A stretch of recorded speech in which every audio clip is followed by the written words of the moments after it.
Donc, bienvenue sur Design Happy Hour, le podcast du X Curation. Aujourd'hui, nous avons le plaisir d'accueillir Imen Sedirayi, donc lead du X chez Les Bons Coins.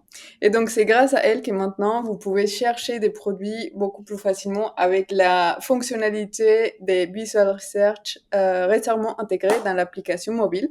Je serai également accompagnée de Cindy Reynard. Et Bonjour. aujourd'hui, pardon Cindy, aujourd'hui nous parlerons des recherches utilisateurs d'IA et des enjeux photos chez les bons coins. Mais bon, avant de commencer tout ça, bah, qui es-tu, Imen? Raconte-nous et aussi comment t'es arrivée dans le monde du design. Ok, bah déjà merci pour l'invitation. Je m'appelle Humaine, j'ai 32 ans j'ai fait des études en design graphique multimédia. À la suite de ces études, j'hésitais encore pas mal sur ce que je voulais faire j'ai intégré une start-up après mes études pour me laisser aussi le temps d'y voir un peu plus clair sur la spécialité que je voulais prendre un petit peu dans le design. Finalement, bah, je me suis un peu prise au jeu de cette start-up et je suis restée quelques temps. Je grandissais en même temps qu'elle j'ai pu voir d'autres choses que le design. C'est ça qui m'intéressait aussi, c'était pouvoir monter en compétence sur d'autres expertises, avoir une approche un peu plus business aussi des sujets que je prenais en main. Et donc je faisais pas que du design, je faisais aussi du marketing digital. Et au fur et à mesure de mes projets, j'ai ressenti le besoin d'aller vers les utilisateurs quand j'avais des sujets de design, je ressentais le besoin d'aller vers les utilisateurs et c'est ça qui m'a fait m'intéresser à l'UX parce que j'ai fait des études en design graphique, mais on n'avait pas de cours dédiés à l'UX. Hmm. Donc je me suis formée un peu par moi-même. J'ai fait des formations au laptop aussi, et j'ai échangé avec pas mal d'UX designers que je contactais sur LinkedIn, que je connaissais pas forcément et qui ont été très sympas, qui m'ont répondu, qui ont pris le temps de me partager un peu leur expérience, leurs méthodes, leur vision aussi du métier. Et donc ça m'a un peu confortée dans l'idée que c'était quelque chose que je voulais, sur lequel je voulais monter en compétences et voir me en fait travailler exclusivement dessus. Ce qui fait que je suis sortie de ce milieu startup où j'étais polyvalente pour chercher une opportunité plutôt dans l'UX.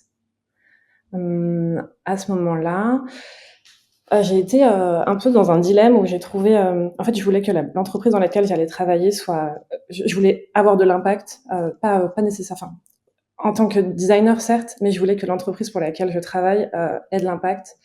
Je voulais partager des valeurs avec cette entreprise et me dire que je me lève chaque matin pour une soci- pour aider une société qui va elle aider les gens, voilà, ouais, voilà, qui aura de l'impact quoi, tout simplement.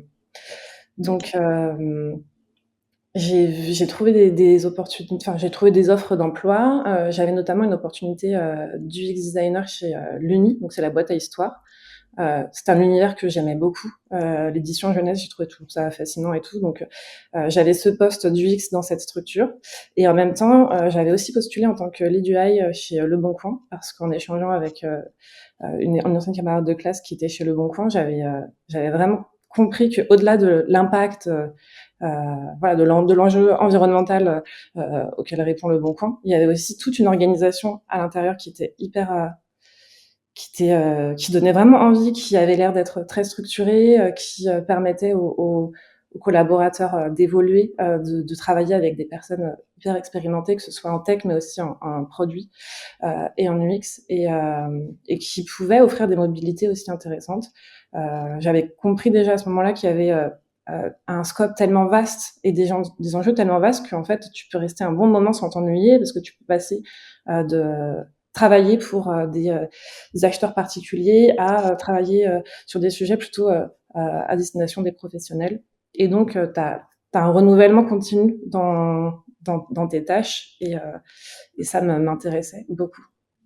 Donc, je me suis retrouvée face à un dilemme où j'avais soit une opportunité du UX dans une entreprise dont l'univers me plaisait, mais où il semblait pas y avoir beaucoup de perspectives d'évolution, soit aller chez Le Bon Coin pour un poste plutôt du UI finalement, mais où je savais que j'allais beaucoup apprendre aux côtés de designers très expérimentés et où il y avait des perspectives d'évolution plus intéressantes. Donc j'ai fait ce choix. Et ben, très bien, c'est hyper intéressant. En fait, finalement, ça s'est fait assez naturellement, ton parcours vers l'UX. Tu ressenti un besoin, t'as appris, t'as commencé à travailler dessus. Donc finalement, en fait, t'avais même les choix et t'as, en fait, allé dans ton parcours, t'as suivi ton intuition et tout est retrouvé maintenant dans un super poste et à faire des fonctionnalités hyper intéressantes. Ouais, Ouais. on sent le coup de cœur quand même pour Le Bon Coin, effectivement. C'est une entreprise que tout le monde connaît. Euh, je ne sais pas qui autour de moi n'a pas Le Bon Coin sur son téléphone. Je suis moi-même une très grande utilisatrice. Mais ce qu'on sait un peu moins, c'est que Le Bon Coin fait partie d'un groupe international. Est-ce que tu peux nous en raconter un peu plus? Oui, donc Le Bon Coin, on connaît Le Bon Coin en France, mais ça fait partie d'un groupe qui s'appelle Adevinta et qui a des marketplaces un peu comme des Le Bon Coin, mais implantés partout dans le monde, avec même un gros noyau en France. Et donc toutes ces marques sont indépendantes, elles ont un nom différent, un branding différent, elles sont parfois spécialistes, par exemple que de la vente auto, d'autres sont multispécialistes comme Le Bon Coin. Donc voilà, donc ça fait et puis il y a un gros noyau dur aussi qui est en Europe, avec lequel on a parfois plus d'interactions. Ouais. Ok, super, merci beaucoup pour ça. Et forcément, ma question qui va suivre va concerner l'orga du design à l'échelle internationale, au global. Comment est-ce que le design est organisé? Donc de la même façon que chaque entreprise est indépendante, on a nos équipes design chacun de notre côté. On n'est pas structuré exactement de la même façon. Pendant longtemps, nous, on avait des UX et des UI designers. Dans d'autres pays, c'était structuré différemment. Ils n'avaient pas d'UI, donc ils enviaient beaucoup ce côté-là chez nous. D'autres avaient des researchers et nous, on enviait beaucoup ça aussi. Et pendant un temps, on a beaucoup collaboré ensemble. Il y a eu vraiment une phase où on a, alors peut-être pas toutes les marketplaces à Devinta, mais en tout cas toutes celles en Europe, on collaborait beaucoup ensemble. On a beaucoup appris les uns des autres, que ce soit en termes de management, de collaboration, d'organisation des équipes, mais aussi de méthode. Et pas que dans l'équipe design, dans les équipes tech aussi. Donc on a beaucoup appris les uns des autres. Et ça a aussi fait évoluer nos façons de travailler. C'était aussi une période où on menait des études conjointes, ce qui nous permettait d'explorer plus en profondeur, mais aussi plus vite, en menant des études sur plusieurs pays en même temps, en unissant un petit peu nos forces. C'est aussi là qu'on a beaucoup appris, notamment en research, auprès par exemple, des Allemands ou des Espagnols qui avaient des équipes de researchers. Et ça a été très intéressant. Il y a une étude, par exemple, qu'on a faite sur l'Allemagne et la France. On a fait 72 entretiens, donc plus de 100 heures d'entretien, ce qu'on n'aurait Wow. pas pu faire avec notre seule capacité à nous. C'était hyper intéressant. Voilà. Ok. Et comment vous partagez justement toutes ces connaissances? Est-ce que vous avez on va dire, un research repository partagé entre vous tous ou c'est plus vous partagez enfin, les apprentissages clés suite à chaque étude que vous faites? Alors, il n'y a pas de research repository. Il y a eu une tentative à un moment, mais ça n'est pas allé au bout. Par contre, ce qui fonctionne très bien, c'est effectivement, on a un chat Slack de research où tout le monde, tout pays peut partager et généralement, on se prête au jeu, partage les résultats d'analyse et d'études. Et donc, on regarde ça un peu comme ça serait une newsletter. Ce qui est pas mal aussi, c'est que quand tu as besoin toi, tu arrives sur un sujet et tu as envie de savoir si quelqu'un d'autre a déjà travaillé dessus, tu peux faire une simple recherche sur Slack, sur ce chat, ou tu peux aussi poser tes questions et dire, voilà, moi j'ai cette problématique, qui a la même problématique de ce côté. Et comme ça, on peut échanger voilà, des retours d'expérience en fait sur des différents sujets. Il y a Ok. aussi un autre truc qu'on fait, c'est donc là, moi, par exemple, j'ai mon homologue allemand qui travaille sur un scope similaire au mien, du moins une partie. On a un point mensuel, ce qui fait qu'on peut communiquer et se dire, OK, moi, ce mois-ci, j'ai travaillé là-dessus, le mois prochain, j'ai bossé là-dessus. Ça n'a pas marché pour cette raison. Et ça nous permet d'aller plus vite. Bon, ça veut pas dire qu'il faut tout prendre au pied de la lettre parce que nos utilisateurs ont quand même des comportements un petit peu différents, mais ça nous aide. Et ça nous aide aussi quand on a besoin par exemple, de défendre une idée, voilà, qui n'est pas forcément évidente côté produit. On peut dire, OK, mais en Allemagne, ils ont déjà testé ça, ça a fonctionné. Ou à l'inverse, bon, bah, peut-être que ça vaut pas le coup qu'on mette trop d'efforts parce que eux, ça performe pas tellement. Ok. Super clair. Et je reviens sur la channel Slack dans laquelle vous partagez un peu les résultats de vos research respectives. Est-ce que vous êtes mis d'accord sur un format spécifique pour ce type de message que vous envoyez pour archiver et partager les résultats ou pas du tout? Oui, effectivement, il y a une petite structure. Voilà, on a un petit template qu'on suit. Alors pas toujours parfaitement, mais qu'on suit. Enfin, au début, on suivait pas très bien. On se faisait un petit peu taper sur les doigts parce qu'en Allemagne, ils sont très les Ok, méthodes, c'est important, les process, c'est important, donc fallait bien suivre la structure. Ok. Oui, donc voilà, quels sont les objectifs, comment ça s'est passé, quelle méthode, voilà, les key learnings de cette étude et un lien vers l'étude, le rapport plus complet qu'on essaye de faire en anglais pour que voilà, ça facilite aussi la compréhension par tous. C'est une période aussi qui nous a beaucoup formés en anglais. Et autant dire qu'en France, on n'était pas forcément non, bien sûr. les plus forts là-dessus. Mais finalement, en se mettant dedans, on a tous réussi à communiquer et à défendre nos idées. Super, effectivement, vous vous êtes créé sur Slack, en fait, une sorte de hub d'insight, voilà, sur lequel vous pouvez faire des recherches hyper facilement. Et ça, je pense que c'est des bonnes pratiques que nos auditeurs et auditrices aimeront entendre. Je continue sur un sujet que j'aime particulièrement, qui est un peu l'orga du design. En France particulièrement, comment est-ce que l'équipe est structurée? Donc en France, grâce à ce travail qu'on a eu avec les autres pays, où on a pu apprendre des autres marketplaces, comment elles étaient organisées et quels étaient les avantages de ces organisations, on a restructuré notre équipe. Maintenant, on a donc on a en interne, on a à peu près 23 designers. On a aussi des prestataires, des freelances et tout avec nous. Mais en interne, en tout cas, on est splitté comme ça. On a des product designers, on a des researchers, plutôt spécialisés Quanti ou Cali. On a une UX writer, et ça, c'est quand même une chance parce que tout le monde n'a pas ça dans Oh, son super. équipe. Ah Il oui. va être content d'écouter ça. Ah oui. Euh, On est tous jalouses. C'est vrai.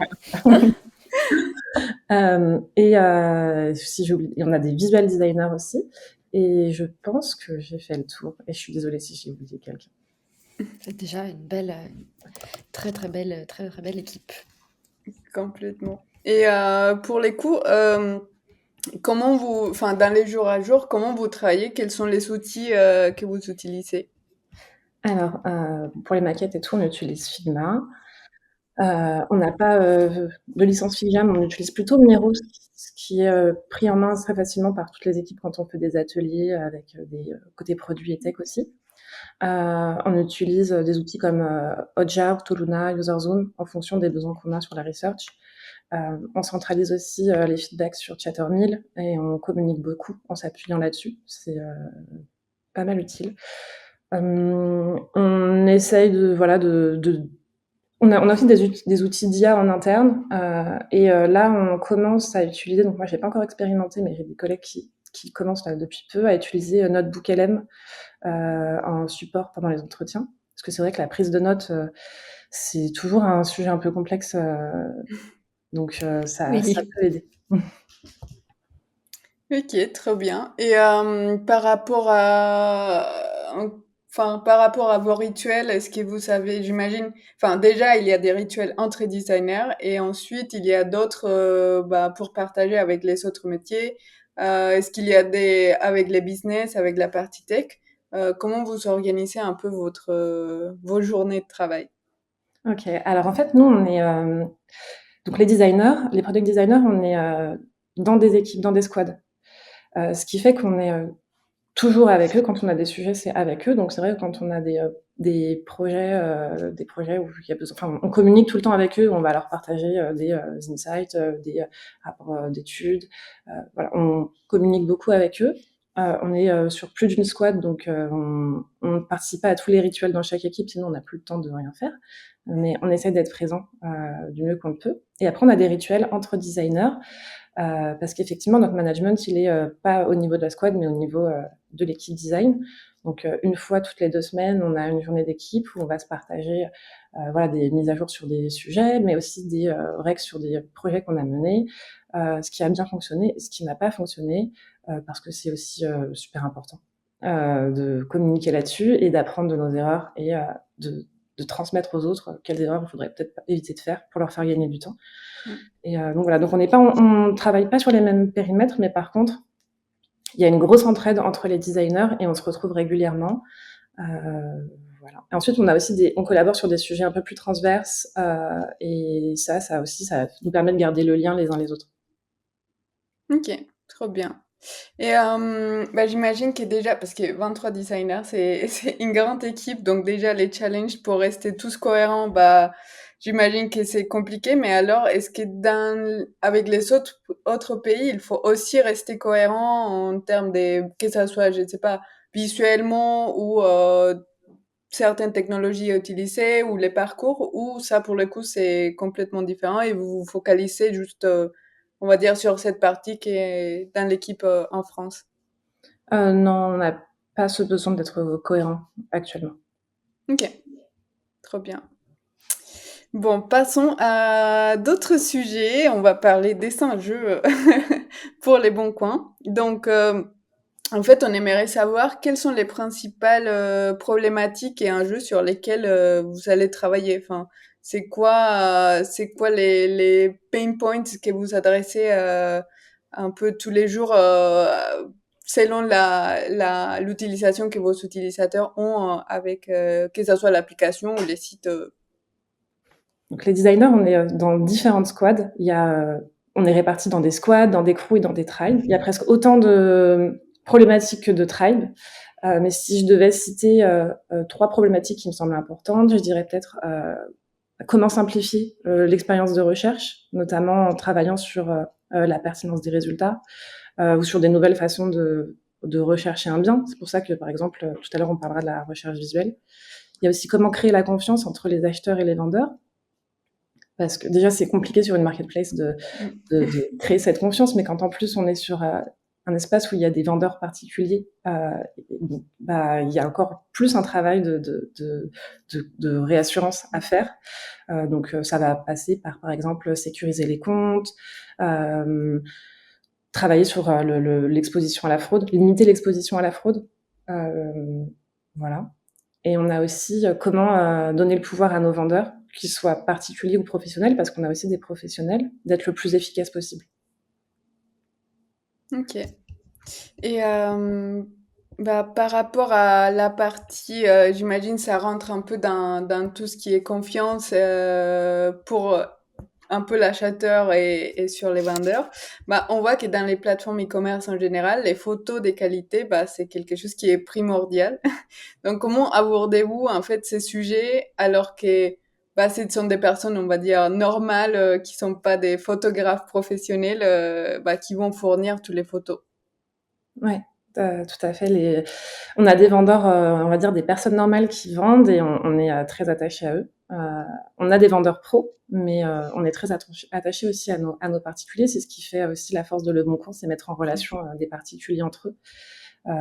Et donc, on accepte cette normalité dans la prise de vue, mais c'est vrai que quand on est habitué à des standards de qualité photo, que ce soit sur les marketplaces, mais aussi sur les réseaux sociaux, qui sont très élevés. On a des algorithmes qui vont faire qu'on est exposé plus souvent à des contenus de très haute qualité parce que plus engageants. Ça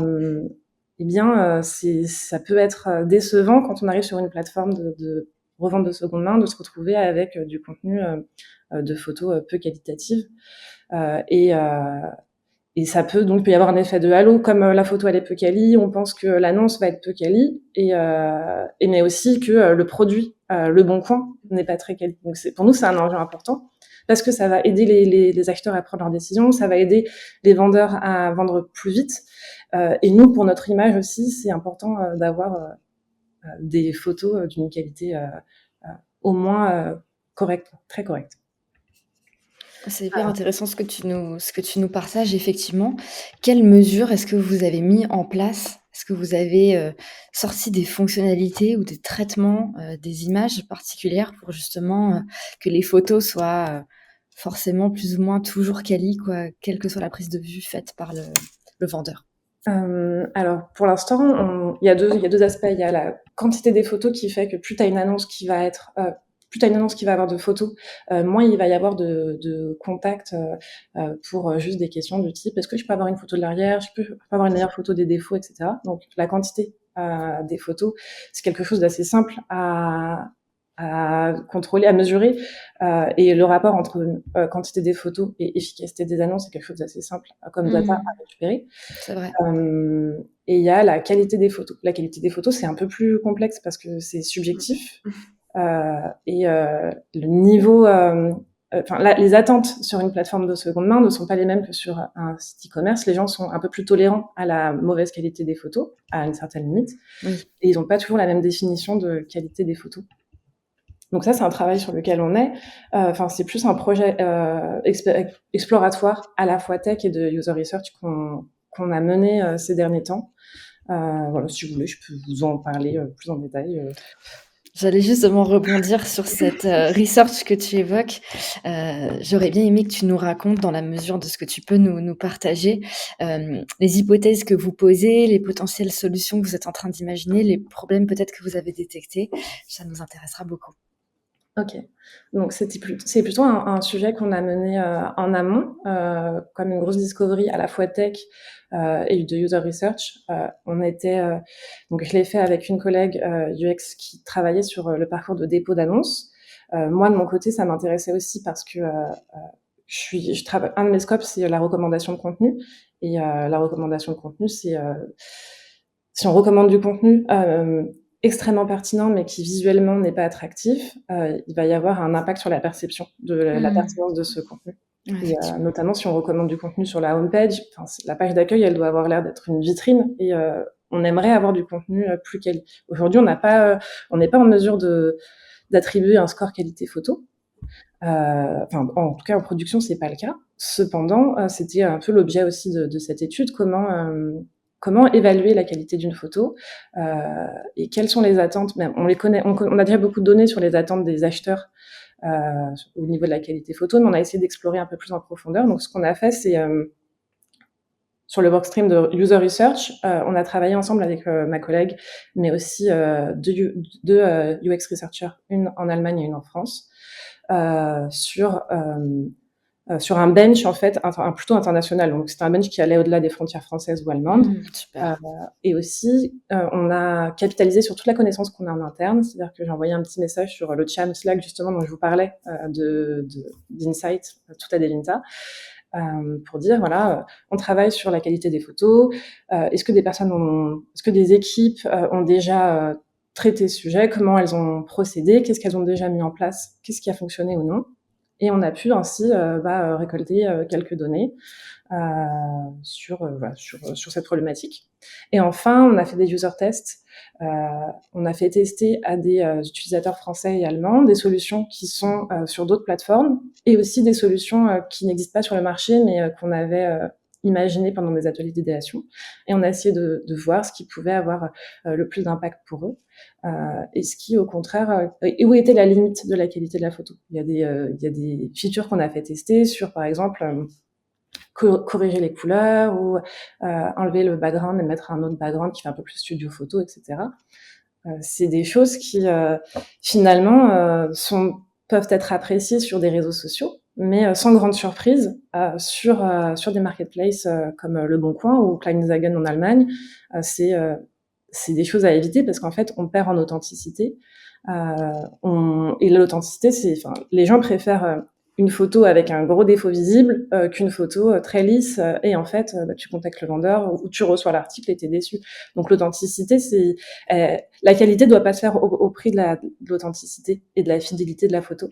Donc c'était intéressant. Après, on n'avait pas tous un même niveau de connaissance. On s'est partagé la connaissance, mais c'est vrai qu'en Allemagne, ils avaient peut-être besoin d'être plus convaincus avec des études faites dans leur pays. Donc, ça leur a aussi permis de prendre conscience de ce problème et qu'il n'est pas spécifique à la France. L'authenticité, c'est hyper important.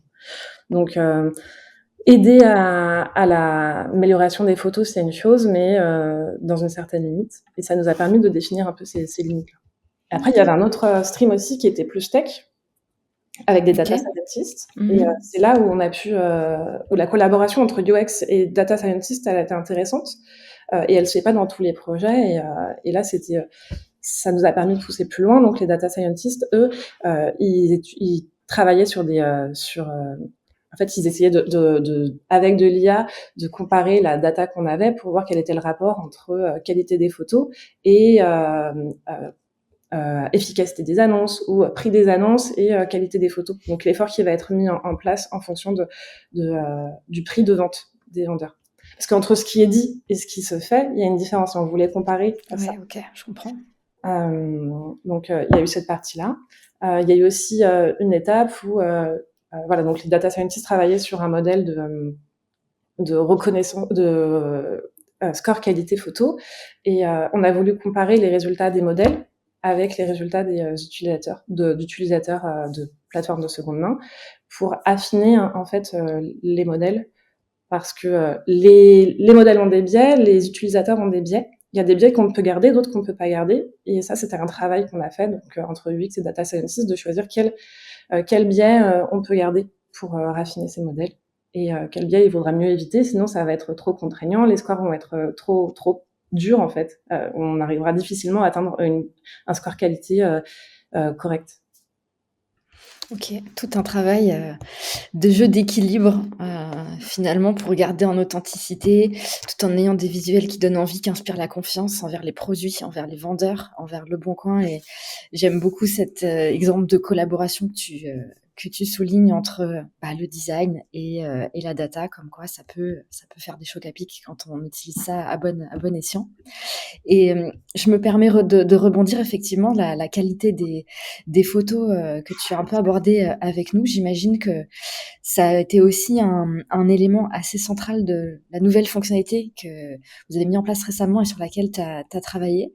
Donc, la Visual Search dont on parlait un petit peu en introduction. Ça nous intéresserait, si tu es d'accord, que tu nous partages un peu quel était le problème de départ duquel vous êtes parti pour mettre en place cette fonctionnalité. Oui.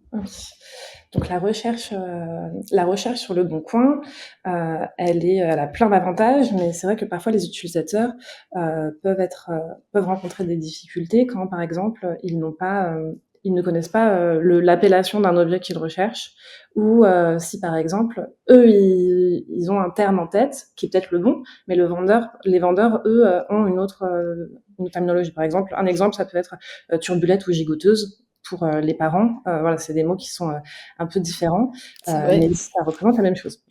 Donc, même s'il y a un gros travail de l'équipe search chez Le Bon Coin sur la synonymie des keywords, parfois ça peut pas couvrir tous les cas. Donc, il y a eu un projet avec des researchers et des UX designers, un projet exploratoire pour creuser un petit peu ce besoin et voir comment cette solution de recherche visuelle pourrait effectivement répondre à ce besoin, parce que c'était déjà ça a démarré en 2023, ce projet c'est les premiers travaux Ok. exploratoires. Et en 2023, déjà, il y avait quand même pas mal de marketplaces et de e-commerçants qui avaient de la recherche visuelle et même d'autres produits digitaux, Pinterest, etc. Donc c'était déjà bien implanté. Et c'était déjà quelque chose qu'on avait un petit peu en tête. Donc voilà, il y a eu un premier travail qui a été fait. Et effectivement, ça a révélé que les utilisateurs Le Bon Coin pouvaient trouver que cette solution représentait un gain de temps pour eux. Ça pouvait les aider à comparer aussi des articles plus facilement, et ça pouvait les aider sur toute une partie de recherche plutôt inspirationnelle qu'on ne couvrait pas. Donc, on a vu qu'il y avait un potentiel effectivement, et on a continué dans cette direction-là. C'était aussi une façon c'était aussi pour notre image de marque, parce que finalement, on entendait surtout avant beaucoup, oui, Le Bon Coin, ça change pas, ça reste assez, enfin, il y a peu de choses qui évoluent. Alors qu'en fait, c'est complètement faux.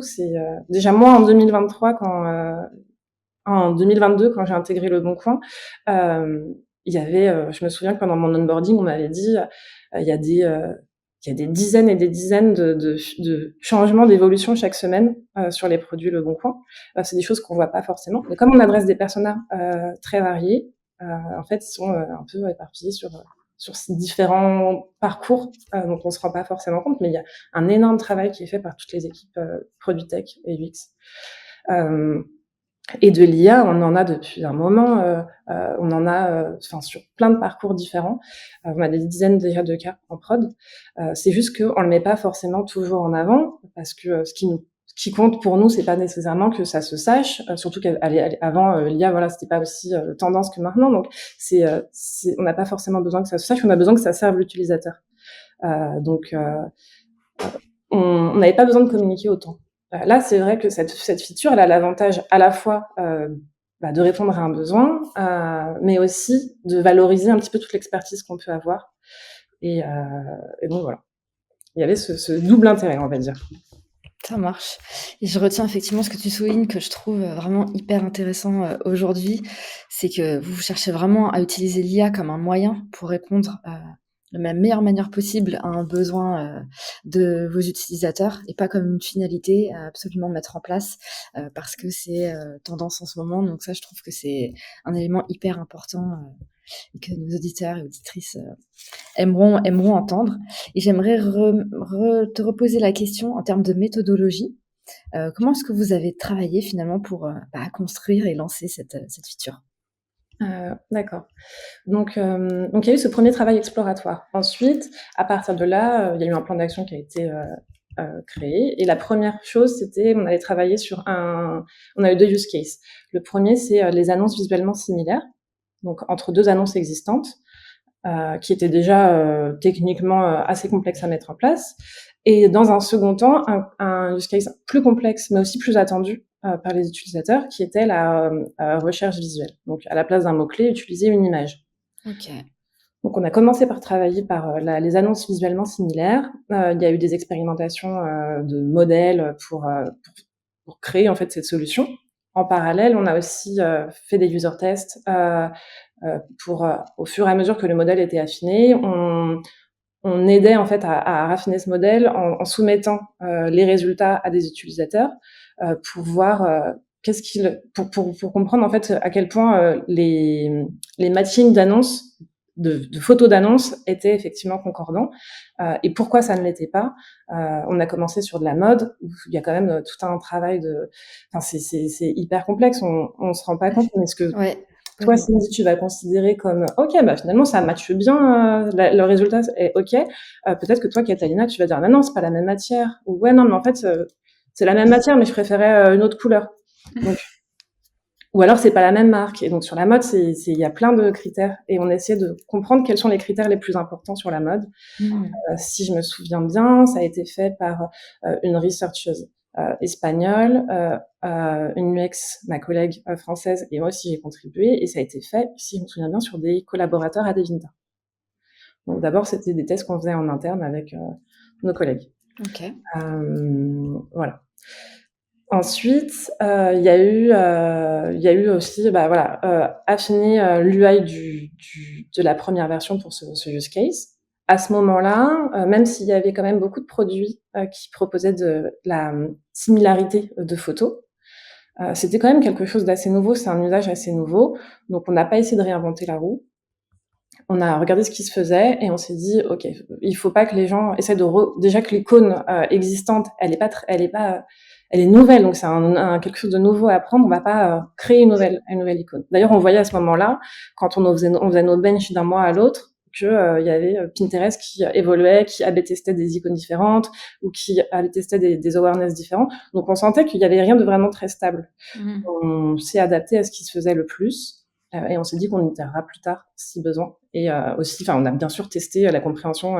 D'ailleurs, via un formulaire sur, je sais plus c'était quel outil qu'on avait utilisé. Donc voilà. Il y a un autre truc aussi qu'on a utilisé pour gagner du temps et capitaliser sur ce qui avait déjà été testé par ailleurs, c'était questionner encore une fois de plus les marketplaces Adevinta. On a une marketplace autrichienne qui s'appelle Willaben, c'est pas la bonne prononciation, qui avait fait un ABCD test sur de la recherche visuellement similaire.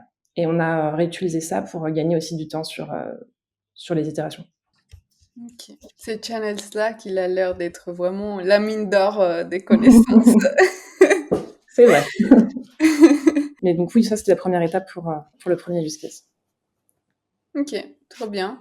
Et on voit qu'en fait, ici, c'est un projet dans lequel la tech, elle était... En fait, il fallait presque, j'imagine, l'embarquer du jour 1, parce que même pour les tests dont tu as évoqué, c'est pas des tests si faciles à faire juste avec des prototypes Figma. Enfin, il faut qu'il y a quelque chose derrière qui répond un peu pour voir vraiment la fonctionnalité en pratique. Donc du coup, comment ça a marché tout ça? Est-ce que vous avez embarqué la partie tech du début? Il y a eu une partie plutôt discovery, juste design au début, ou comment ça s'est fait un peu cette mélange entre métiers? Alors, c'est un sujet qui très tôt, on a identifié dans l'étude exploratoire dont je parlais en 2023, on a identifié que la solution nécessiterait des compétences tech assez poussées. On a la chance d'avoir déjà des data scientists, des ML engineers très compétents chez Le Bon Coin, mais ils sont déjà sur des équipes existantes. Par contre, on a la chance d'avoir aussi des équipes centrales à Devinta qui peuvent intervenir dans différentes équipes, sur différentes marketplaces quand le besoin s'en fait ressentir. Donc, on a collaboré avec une équipe effectivement du groupe Adevinta qui était basée, elle est un peu splittée en Espagne et aux Pays-Bas. Donc voilà. Ça s'est passé comme ça. Et ça, assez vite, ils ont été intégrés et les tests et les workstreams se sont faits en parallèle, en fait. Ok, très bien. Vraiment très cool. Ça a l'air comme, enfin, en fait, ce qui est cool avec ce que tu nous racontes, c'est que vraiment vous avez pu réussir à faire plusieurs tests avec des utilisateurs, sans des utilisateurs, techniques avec les collaborateurs. Donc c'est vraiment, enfin, on sent qu'il y a eu vraiment beaucoup de travail passé sur cette fonctionnalité et que, pour le coup, on l'a testé quand on a commencé à parler avec toi pour enregistrer tous ces podcasts. Et on a passé, je pense, tout un après-midi à chercher des choses qu'on voyait dans notre agence. Donc, c'est vraiment très cool de connaître la personne qui a travaillé dessus et puis l'avoir testé en live. Donc, c'est vraiment trop cool. Très bien, merci beaucoup Imen pour tout ça. Et je sais aussi, pour l'avoir testé avec Catalina particulièrement, une nouvelle fonctionnalité aujourd'hui, donc dans la barre de recherche Le Bon Coin. On a une nouvelle petite icône qui est apparue, dont on nous a un peu parlé juste avant. En cliquant dessus, on peut prendre en photo un objet et effectivement avoir accès à des résultats de recherche de produits similaires qui sont effectivement vendus sur Le Bon Coin. Est-ce que tu peux nous en dire un petit peu plus? En parallèle de la mise en prod du premier use case dont on parlait juste avant, on a commencé à travailler sur le second use case, donc qui était le plus attendu par nos utilisateurs, donc la recherche par image. Pour ça, donc les techs ont dû retravailler sur les modèles parce que c'est pas exactement la même solution. On part pas d'une image qu'on connaît pour la faire matcher avec une autre, mais on part d'une image qui est prise par l'acheteur, qui peut donc être prise dans la vie de tous les jours, dans la vie réelle, ou en screenshot sur les réseaux sociaux. Donc il y avait ce travail-là des techs, et en parallèle, nous, on a travaillé aussi plutôt sur de la user research. On s'est rapproché des utilisateurs pour voir comment ils réagissaient à cette solution. Donc il y a eu plusieurs phases de recherche, et on leur a notamment présenté un prototype très réaliste de la vision, en fait, de la version cible qu'on pouvait avoir. Une expérience qui ressemble finalement à beaucoup de plateformes, beaucoup de solutions existantes. Et on leur a présenté une version dégradée. Parce que dans les temps impartis, le MVP pourrait bien évidemment pas intégrer toutes les features qu'on avait envisagées dans cette version cible. Ça a été des tests intéressants parce qu'à ce moment-là, il y avait notamment beaucoup de débats sur qu'est-ce qu'on allait intégrer dans le MVP. La solution tech était tellement... les ambitions étaient tellement importantes qu'on s'était dit... les techs pensaient que la solution pourrait peut-être se suffire à elle-même. Prendre une photo, avoir des résultats pertinents, c'est génial, ça peut suffire. Mais en fait, avec la product manager à ce moment-là, nous, on était un petit peu... on était plus dubitatifs parce que tu peux avoir une super solution, tu peux prendre en photo un t-shirt, avoir des résultats vraiment très pertinent. Mais si toi, tu fais du S et les propositions, elles sont en ML ou XL, ben, tu vas Ouais. scroller infiniment dans Mhm.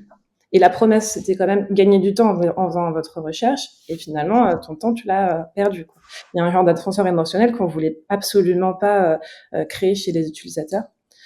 Donc, ces tests-là, ils nous ont permis clairement de mettre fin au débat. Et ça, c'était chouette. En fait, on a pu se rendre compte que dans la version dégradée qu'on proposait aux utilisateurs, il y avait des pain points qui étaient nombreux, mais il y avait une hiérarchie. Il y a des choses qui pourraient pas passer, qu'on pourrait jamais lancer un MVP sans ça.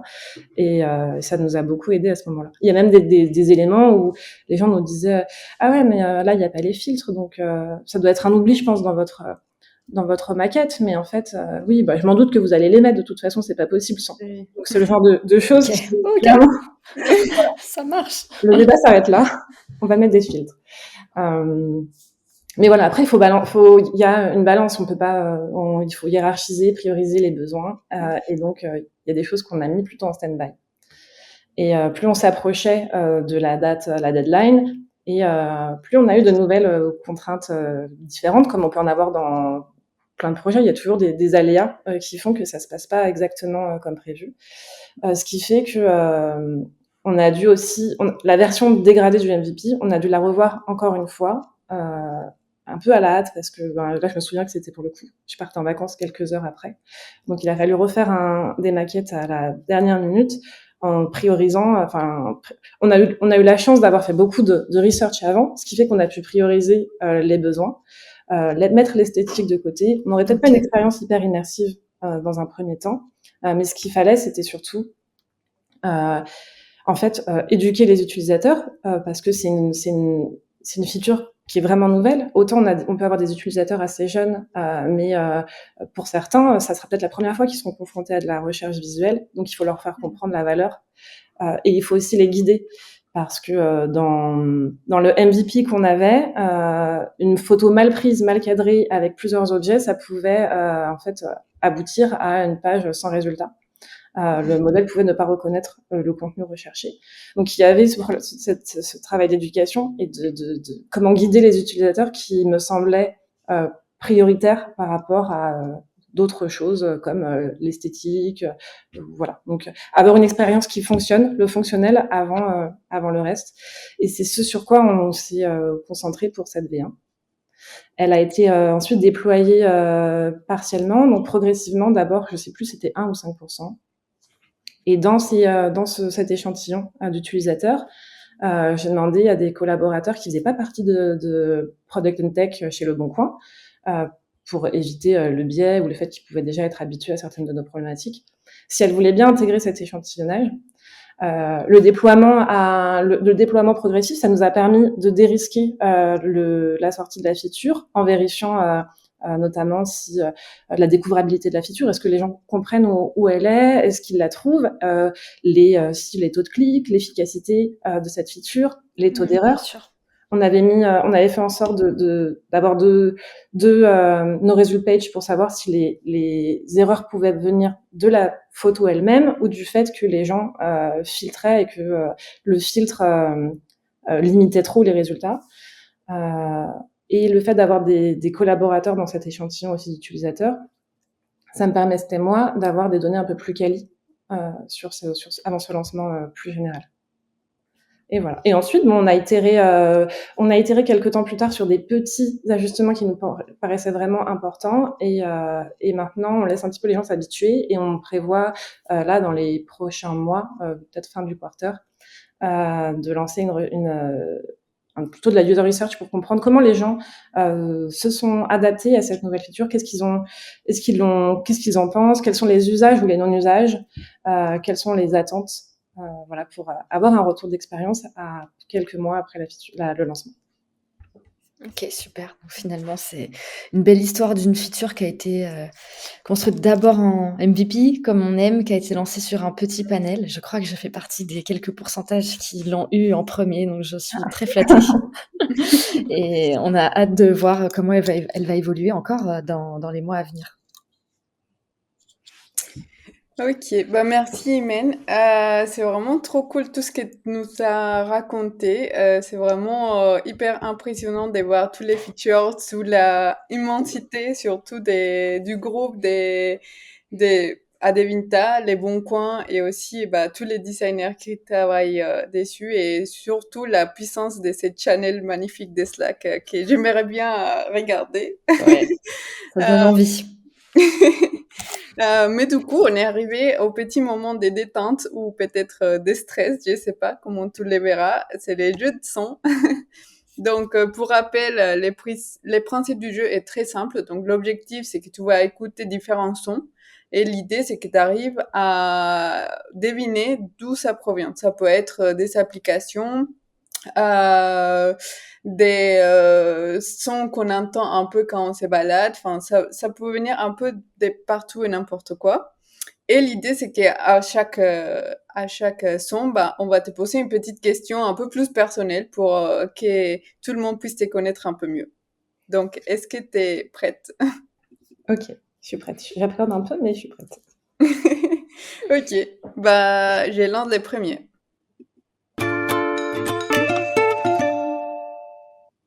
Métro, RATP. Voilà. Effectivement. Et quelle est ta station de métro préférée dans Paris? La ligne 4 parce que je suis juste au-dessus, donc c'est juste par confort, c'est la ligne 4. Je dis pas que c'est la mieux, hein, clairement pas, mais Pratique, confort. efficace, Ouais, c'est ça. t'amène là où tu veux, chaque jour. Et Oui, ça, c'est ce qu'on exactement. aime. Très bien.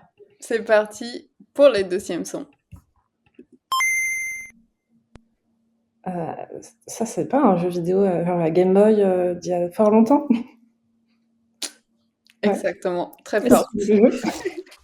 c'était pas il y a si longtemps que ça, en vrai. Est-ce que toi, Imen, tu jouais à la Game Boy dans tes jeunes années? Et si oui, est-ce que tu avais un jeu que tu aimais particulièrement? Oui, je jouais à la Game Boy et à d'autres consoles qui appartenaient plutôt à mon frère, mais qui voulait bien me prêter. J'avais, oui, bah, il y a les Pokémon parce qu'on a grandi avec ça. Alors, Ouais, moi, mon fils, forcément. quand je lui dis que j'avais les premières cartes Pokémon, il me croit pas. Et, euh, et ouais, ouais, Pokémon. Alors, c'était pas sur la Game Boy, plutôt sur la PlayStation, je pense, Crash Bandicoot. Et après, j'ai pas été pas trop sur la PlayStation. Ah, vive les Pokémon, je te rejoins. Ok, c'est parti pour les sons numéro 3. Ça, c'est la messagerie. C'est Slack ou c'est Messenger? Attendez. Non, c'est Hangout? J'ai un doute. Que j'ai les Encore références. Kata. Hangout, non? C'est sur Google, c'est la messagerie de Google, non? Presque. Presque, c'est un peu les concurrents.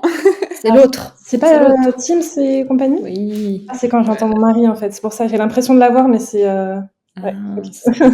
donc vous ne travaillez pas sur Teams avec Non, non, non. Le Bon Coin. Voilà, c'est pour ça. Donc, c'est un son qui peut soit être porteur de bonnes nouvelles, soit un petit peu plus stressant selon les profils. Et toi, Imen, pour toi, c'est quoi le pire horaire pour une réunion? Vraiment le pire. Alors, quand on collaborait beaucoup avec les autres pays européens, ils nous mettaient des réunions sur la pause déjeuner. Ce qui fait qu'on a dû se mettre des slots Eh oui. tout le temps sur notre pause déj pour bien leur faire comprendre qu'à ce moment-là, nous, on mange. C'est vrai que C'est dans important. certains pays, ils ont très peu de temps pour manger, mais ils vont finir très tôt, par exemple. Mm. En Espagne, c'est pas mal, hein.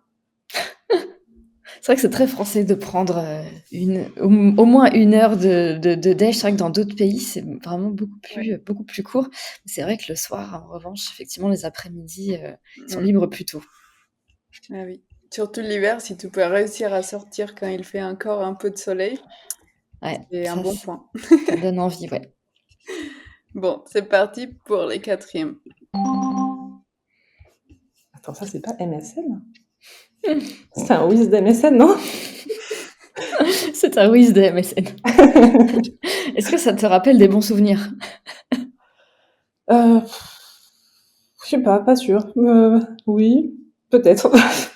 Pas trop d'avis. D'accord.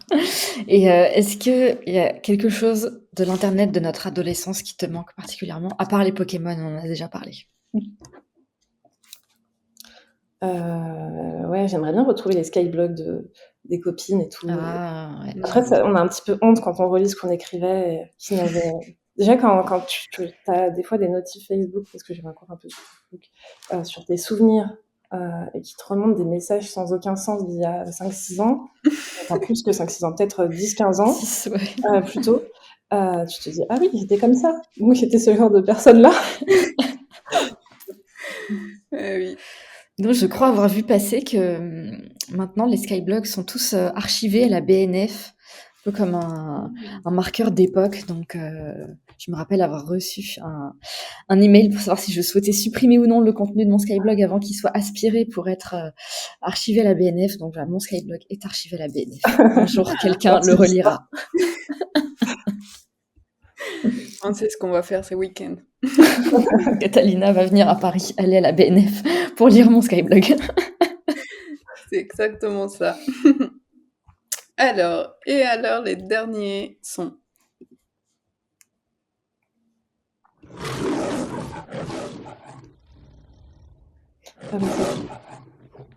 J'ai plus le nom du label, mais c'est quand tu regardes un film, là, ce fameux lion qui rugit, mais je me rappelle plus du nom du... Ouais. Exactement. Bah, c'est MGM, la marque, enfin, l'entreprise productrice des films. Donc très bien, tu as répondu 5 sur 5. Je pensais Trop pas. fort. Carton plein pour Imen, trop forte. Tu peux poser la dernière question? Oui, excuse-moi, j'ai eu un petit blanc dans mon cerveau, mais je peux poser ma dernière question. Merci Imen de t'être prêtée au jeu des sons. T'es vraiment trop forte, 5 sur 5. Carton plein. On aime bien poser une toute dernière question avec Catalina, qui sont un peu, toi, tes recommandations pour nos auditeurs et auditrices. Est-ce que déjà, tu aurais un livre, une référence de livre que tu aimerais chaudement recommander à celles et ceux qui nous écoutent?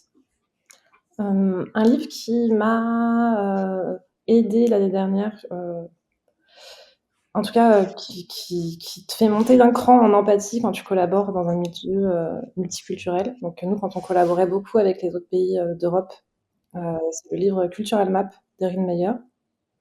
Ça te donne pas mal d'indications sur comment collaborer ou comment manager, si c'est plutôt le cas, enfin c'est plutôt un manager qui lit, quand tu es expatrié ou quand tu intègres dans ton équipe une personne d'une autre culture, ou aussi quand tu travailles dans une équipe avec plein de cultures très différentes. Et ça te permet voilà, d'être plus empathique, aussi de moins prendre les choses au pied de la lettre, ou de moins te formaliser quand quelqu'un te fait une remarque d'une certaine façon, ou quand, enfin, voilà, c'est vrai que on a des façons très différentes de se comporter, que ce soit pour convaincre, pour débattre d'une idée, pour présenter des informations, ou même, enfin, le respect des délais, c'est pas exactement la même chose d'un pays à l'autre, et ça te permet voilà, de moins te formaliser. Et ça, je trouve ça super intéressant. Donc, faut pas tout prendre au pied de la lettre, hein. Les individus sont quand même différents. Mais enfin voilà quoi. Enfin, moi j'avais une manager à ce moment-là, donc pendant cette étape-là, qui était allemande, et fallait pas que je me fie qu'à ce livre, parce qu'elle était beaucoup plus empathique que ce qu'on décrit des Allemands. Elle était vraiment géniale, et donc j'aurais peut-être pas mise dans la case des Allemands.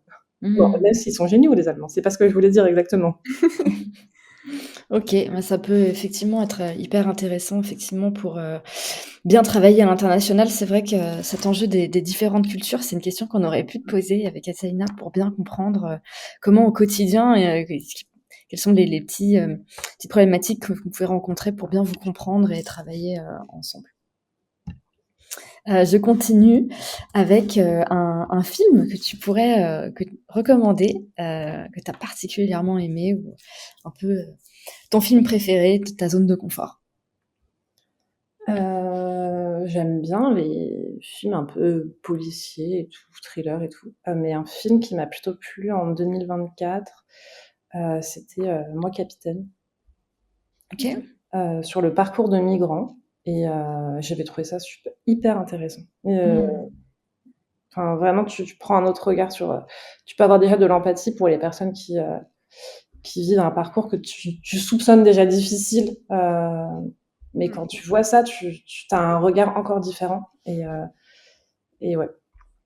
Yes. Donc rien à voir avec un thriller, c'était presque plutôt documentaire parce que c'est une narration, mais très, Mmh. très largement inspiré, de, je pense, plein de témoignages qui Mmh. concordent et voilà. OK, merci beaucoup. Et ma toute dernière, question, est-ce que tu as découvert récemment, ou moins récemment d'ailleurs, un petit outil peut-être que, personne connaît vraiment, mais que toi tu utilises énormément et que tu aimes particulièrement? Alors je l'ai découvert, je sais pas, j'ai pas encore d'avis fort dessus, mais j'ai très hâte de tester Notebook LM.